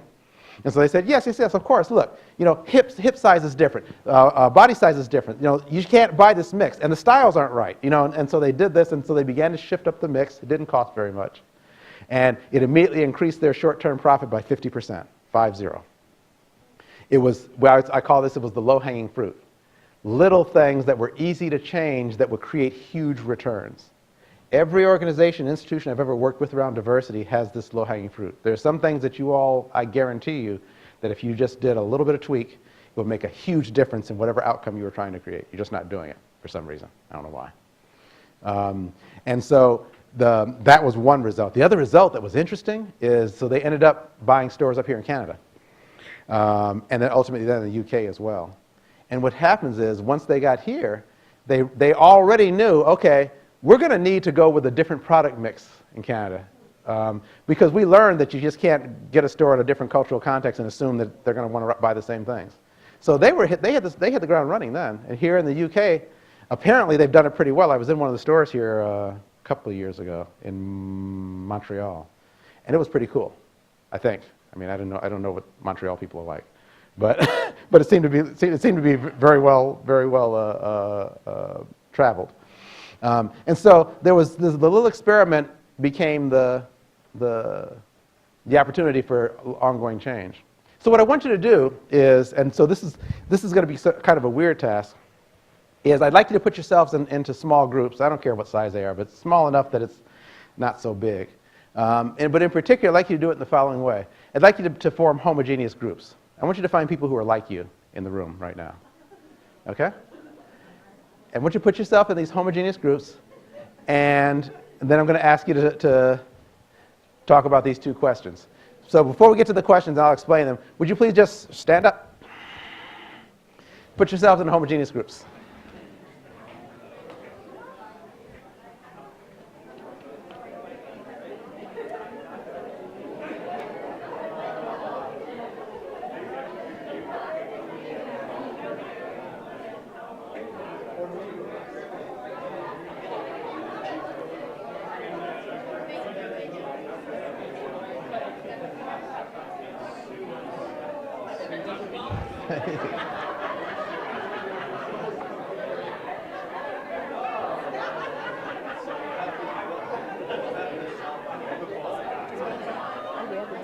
Okay, it's my good?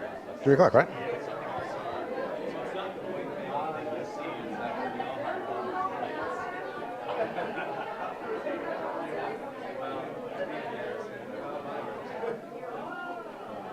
Okay, are we good?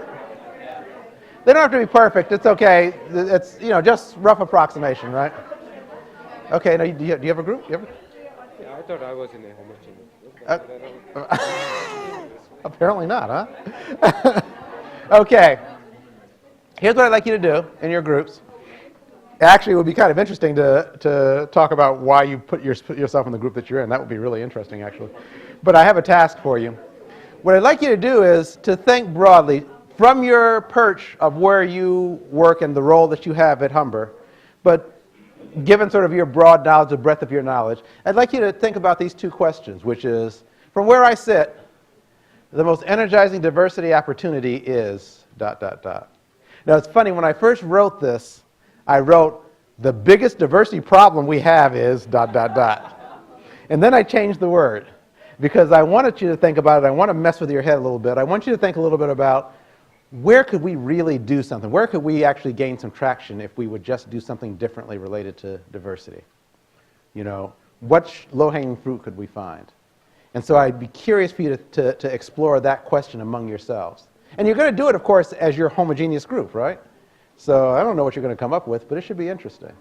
And the question is, what's one experiment that I or my colleagues could try to address this opportunity? One experiment we could do, opportunity would be this, okay? So, is it a set of conversations, or is it a brown bag, or is it trying something new in our classrooms? I don't know, whatever it might be. Again, don't worry about these having to be some kind of major, amazing initiatives. In fact, it's better if it's simple and stupid, just so long as it begins to just this. Is that clear? Is the task clear? Okay. I just want you to take about 10 minutes or so, 10, 12 minutes to do this. This is, again, not a big deal, just sort of brainstorm some ideas. Go.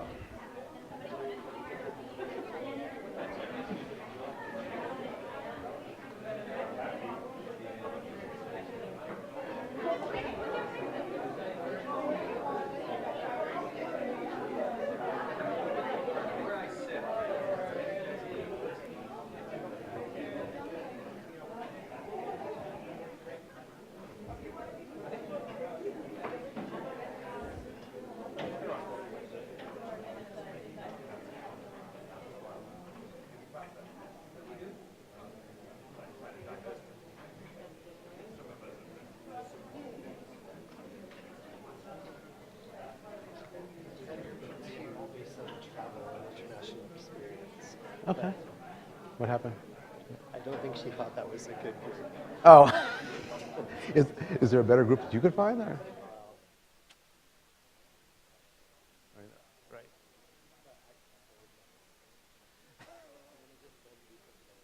Okay, well, okay, okay. As my last choice. Right, I got you, I got you.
Yes, of course. Let me just. I'd like to be a part of your book, and I'd like to sign your book. I'm joking. Okay. I would I'm love a to. disability student. I'm Okay. told not to go to college, and I'm in my third year. I'm not trying to brag. No, I'm no, no, just no, no, no. telling you how it is. I would love that.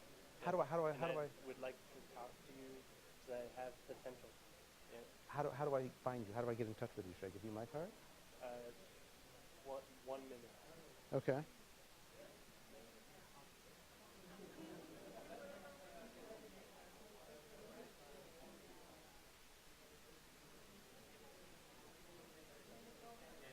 I'm not trying to be rude, but I thought it was ironic that you I respect your black descent, Uh-huh. and my background is white, but I appreciate your is the TED. Do you get inspired by TED Talk or by Toastmasters? Oh, yeah, no. And also, you're a doctor, so you're really smart. But I'm very creative, so we have something in common. Absolutely. You're very creative in writing the book. That's my email. Either one. That's a professional Be Gmail. sure. Okay. But this one is the best one to get me at. Okay. I have a Humber mail if you don't like having this type of email. No, that's I fine. have Humber mail. I'm a student here. Okay. And I want to go to university for business instead of kinesiology, even though I'm in my third year Okay. fitness and health. Uh-huh. And I want to go for business because I'm trying to open up for disability people. Exercise with Xbox, Microsoft. They're located at Yorkdale. Oh, yeah. And I made this watch is a smart watch. Have you ever heard of it? See, Babe and Tavo, two companies that are theoretical right now, but Tavo just passed here. It's an innovation fund. I got 2 lousy baseball tickets. My cousin is Don Cherry. I could go to watch a hockey game. I'm not even into sports. And I took sociology as sport, which I'm more interested in because I did sociology as a family. And I'm interested in helping disabled people to exercise. This is great. Like Braille, Babe stands for Braille Athletics by Electronics. That's I'm great. handing it in 2 weeks from now, a 15-page proposal. Uh-huh. And I'm hopefully working at the Writing Center at the university, even though I'm only in college. Uh-huh. This I is know great. They're Frank. And the other one, Tavo, it just passed HSF. You know HSF? Yeah. It just passed through an innovation fund that gave me, and it stands Tech Art Vividness. It's half the size of this room. I get my own room with TV screen, and it's a digital art studio between Humber, and I was born and raised here in Rexdale in the Togo. Okay. I know this area really well. Okay. I'm dominant in this area. Okay. Let's talk about this, because thank you very much, because I have your email My now. phone number you want? Well, sure, give it to me. Can't hurt. 416-837-7100. And my name's Brian Cherry. Brian. Brian. Cherry like the fruit. Thank you, Brian. I appreciate it. Yep. Okay. All right. Let me ask you to bring your conversations to a close. And just from where you're sitting right now, understanding that there's probably more to talk about, but could you just share some highlights from your conversation in the room? We don't have to do every single group, but I'd just be curious to get it out here. And it may be an experiment, it may be whatever it might be, but what would you share for the room so that we just sort of get our knowledge in here? What kinds of things? Yes. The provincial government here in Ontario has started a concept called the inclusion lens, and it's a wonderful, wonderful tool in terms of when you're making any decisions, whether you're building policy, legislation, programs, it doesn't really matter. You take this inclusion lens and you put it through that process to make sure that you're being as inclusive of your whole population as possible. It's really an excellent tool. Oh, interesting. Okay, so using the tool in different places could be excellent. What else did you come up with?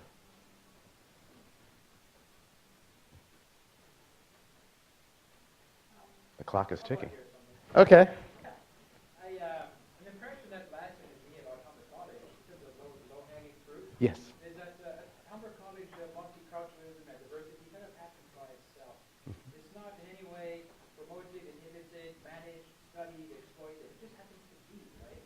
And in this laissez-faire approach, we are truly missing a lot of opportunity in that it's inevitable that Humber College creates a special kind of graduate. You know, when someone comes to study here, and we all come from different backgrounds in all possible ways, it's inevitable that our students and our faculty are producing a different kind of person upon graduation. In my way, in my point of view, they're a bit like a fast-moving treadmill. We're cranking out the future of society,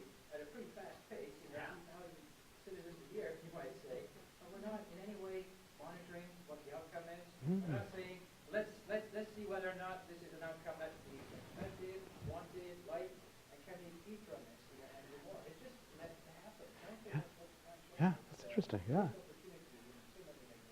So for nothing else, any kind of simple monitoring, simple follow-up of some way, or... Well, the trick that I do, for instance, I use LinkedIn now, right? And I actually make it an exercise. Every student who goes through my class must have a LinkedIn account before graduation.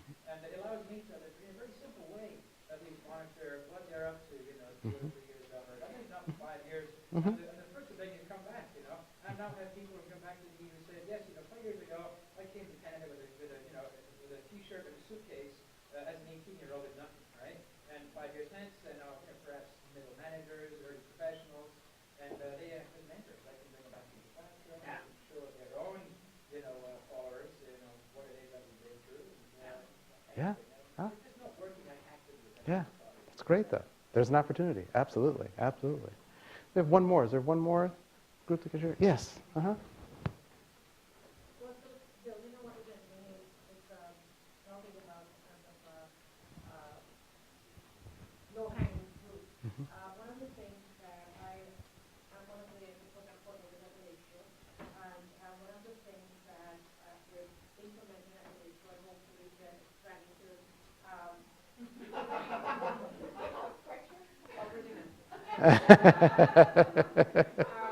expanding to the North Campus is recognizing that there has been a very sort of similar pattern of disengagement of Black students in the education system that has been looked at in the middle schools and the high school, but really hasn't been looked at consistently in the post-secondary setting. I think we sort of assumed that once students make it to post-secondary schooling, that they develop the skill sets that they need to function and to survive.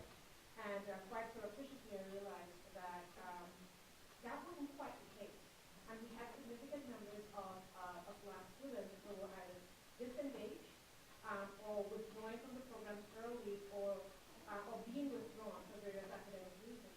So one of the programs that we recently instituted at the Lakeshore is called the Bridge, which specifically looks at supporting engagement, retention, and graduation rates for Black students. And sort of building on the research piece as well, we're also putting a research component into it to look at it in a more longitudinal way to see to what extent are our interventions impacting on the quality of learning, the experience, and the rates of graduation of the students. So sort of building on the notion of what Simon referred to as the leading pipeline. Because we're not looking at it holistically. We've got students who are disappearing here, students who are disappearing there. But if we started looking at it collectively, we can begin to understand that the numbers who we're losing would have a significant impact, not just in terms of Humber itself, but if we're sending students back into communities that have historically been marginalized without the proper education and with added death load, that we're also doing a disservice to those communities by not intervening and not stepping in. And we're not talking about extensive involvement. We're talking essentially about time-limited involvement. And I'll give you a really, really quick example because I don't want to really take up the time. I've had, in the past few weeks, since we've been promoting the program, I've been approached by 2 young ladies. One I had a 10-minute conversation with and one I had a 5-minute conversation with. And the question was, to me was, what's it like to be a Black person with a PhD? And at the end of the conversation, both of those students, what they said to me was, for the first time in my life, I can envision doing that. And so that's really 10 minutes, that's 15 minutes of involvement wherein which these 2 young men are able to see it differently. So when we talk about low-hanging fruit, I think looking at ways in which we can really engage and retain our students, and as well recognizing that it's a significant contribution to the broader society of human capital. Yeah. No, that's good. It's really impressive. And I'm wondering, would you, because I wanted to create an invitation, because I imagine that in your groups, lots of different things came up, lots of group and perhaps individual insights too. Would you find it useful to have a repository of some of your ideas? Like to be able to email them just to have them captured? Would that be useful? Who can do that? Who will receive those emails? And I'm happy, and I actually would be happy to receive them too, in part because a lot of times being an external person, it's easier to kind of get cool stuff. And then I can I'd be happy to feed back whatever you wanted to. So, Candace, you have my email. You can sort of make sure people know it. And then if you have ideas that either were stimulated by this conversation or something because now you're never going to be able to sleep tonight because you had this amazing conversation. You're just going to be tossing and turning all night. But if that comes up, then share them with me, and I'm happy to, on your terms, share them and send them back to Humber myself.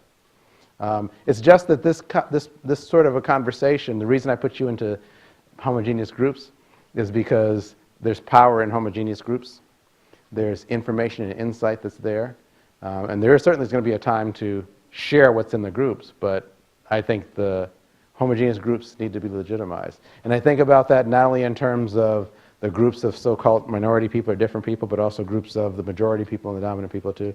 Everybody needs their home space. And there's a lot of really cool, interesting information that comes out of the home space. That's why I like you to do this. So thank you for engaging in this. Did you find the conversations useful? Did be any other conversations useful? Okay. Let me just sort of bring our time together to a close by highlighting the goal of this. Well, you're welcome to move, or you can sit where you are, whichever works for you.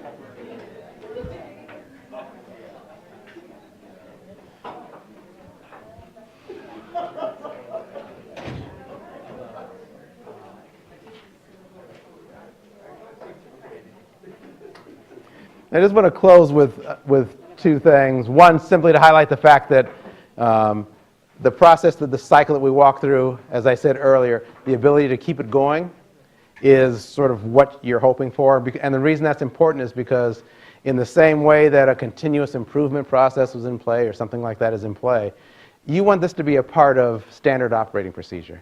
This is just kind of how we roll, is that we have these conversations, we explore, we come up with ideas. That's what Humber is about. That's where you want to be. Because the changes that you want to make and the way that you want diversity and inclusion to be a part of your institution will happen in that way.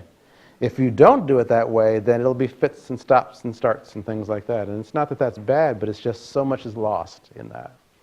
Whereas if it's one continuous loop, if we keep going, if there's a thread that connects us over time, that's going to really make this a better institution. And that really is the goal, to make you all better.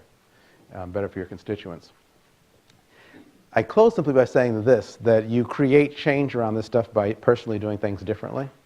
Again, that's why this is leadership and sort of not as much diversity. I mean, it is diversity, but it's also about leadership. It's the way that you are influences what can happen and what's possible. Your behavior, your attitude, separate from your behavior, I might add, because people tap in, and especially in your leadership position. If those of you who are in leadership positions will appreciate the fact that people are watching you all the time. Even when you're not used to being watched, you don't know they're doing it, but they're watching you because they're trying to understand who you are as a leader, and they're trying to oftentimes please you or fight you, whatever it may be, but they're trying to figure you out. So while that can be a pain in the butt sometimes, it can also be an opportunity because it means you can model things that actually will spread. So the extent that you model inquisitiveness, you model valuing for this topic and for what's going on here, you model making this place a better institution by using difference, then you make a difference. So just do stuff differently. And there are a series of things. I mean, it's these kinds of leveraging difference leader competencies that I like to talk about, I think are incredibly helpful, and we've practiced some of them this afternoon. Managing your expertise. What is it I can learn? Instead of what do I know, what can I learn? Very powerful way of being. Seeking out people who are different and building relationships with those people, whether it's personally or privately. Creating norms for the freedom of expression, encouraging people to speak the truth and just say what they have to say, as opposed to shutting them down. Okay? Keep them open. And be courageous. Some of this stuff around difference and diversity is not easy to deal with, and it will challenge you personally. And if it's not challenging you personally, you're not pushing yourself far enough. When you're doing this work, you ought to be uncomfortable some part of the time. Not all the time, but some part of the time. And if it's too easy, then you're not doing that. You're not doing what you need to do. And and it's funny, I say that oftentimes more than anything else. I'll often say this to the people who are used to being different, people of color and women. A lot of times we operate because we've been paying attention to this and it's so much a part of our lives that we're on cruise control on this sometimes. And it's that cruise control which is actually one of the greatest things that inhibits the ability to make some change. It's counterintuitive, but it's true.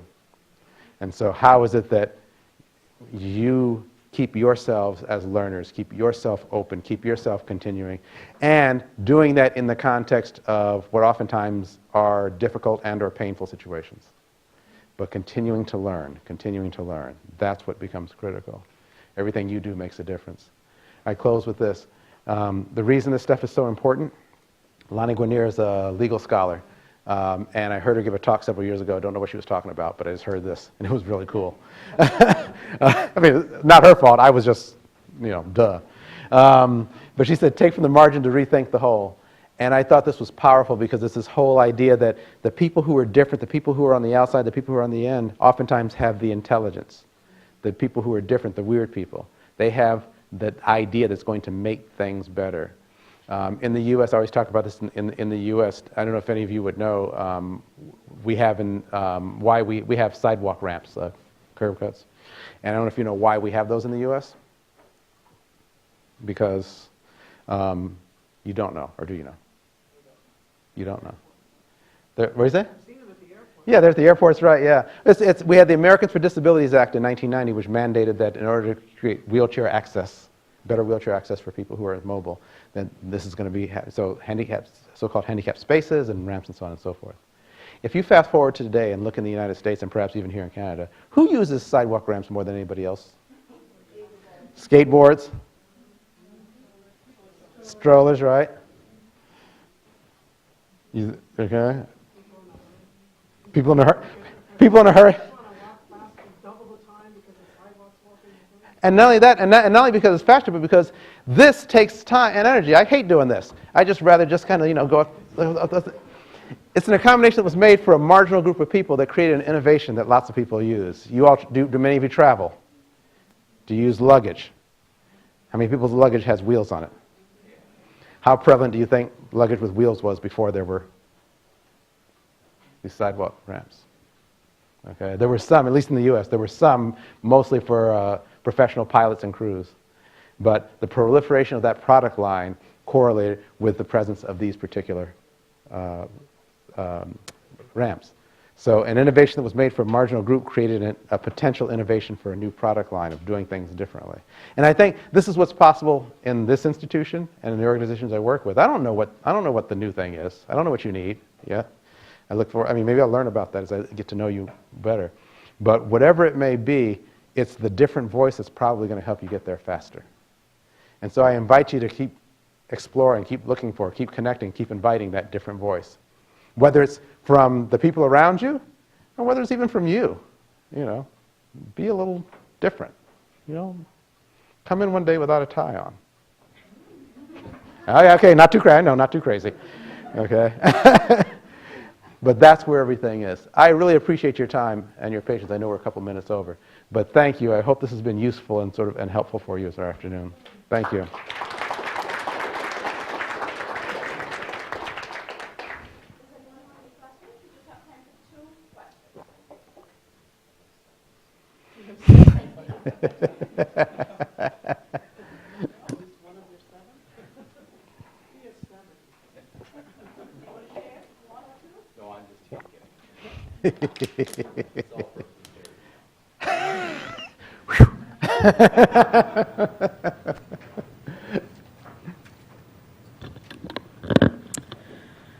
Well, thank you, Dr. Davidson. I'm sure, like everyone, will agree with me that this was a really engaging workshop. I thank you again. I'd like to now invite or ask Derek Stokely to deliver the closing remarks.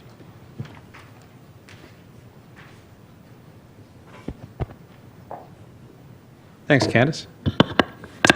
And thank you, Dr. Davidson, for this session today. It was incredibly energizing and inspiring. And I want to begin by saying that I am not your agent. We just want to clarify that, nor do I have a deal with your book publisher. But I would be remiss if I didn't share what a wonderful book this is and encourage everyone in the room, if you found today's discussion inspiring, then you will find this book very rewarding. His writing is as eloquent and as engaging as his talk was today, and it goes into a great deal of detail about the shift to leveraging difference, and more importantly, provides a really succinct map for how to get there. And I do believe that Humber is ready to embrace this journey. What I take from today's talk and your writing is the reinforcement that the leveraging difference cycle is a continuous one, but one that has great rewards for our entire organization. Your talk today provided us with both the path and practical strategies to allow us to leverage differences in our pursuit of strengthening our polytechnic identity, while also allowing us to focus on the success of students and staff as well. For that, I would like to thank you. At this time, I'd like to invite Candace back up, who has a small token to share.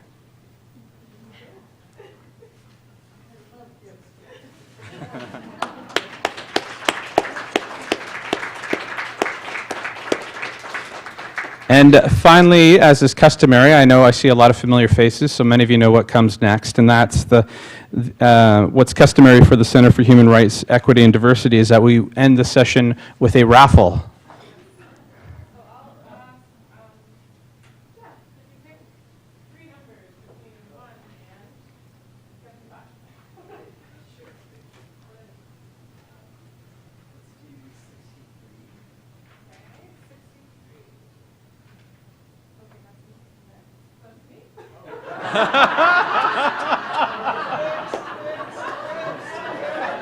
That's customary too.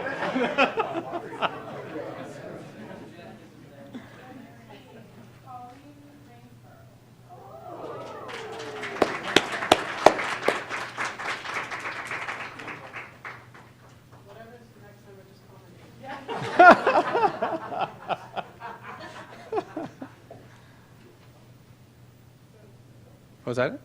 Okay.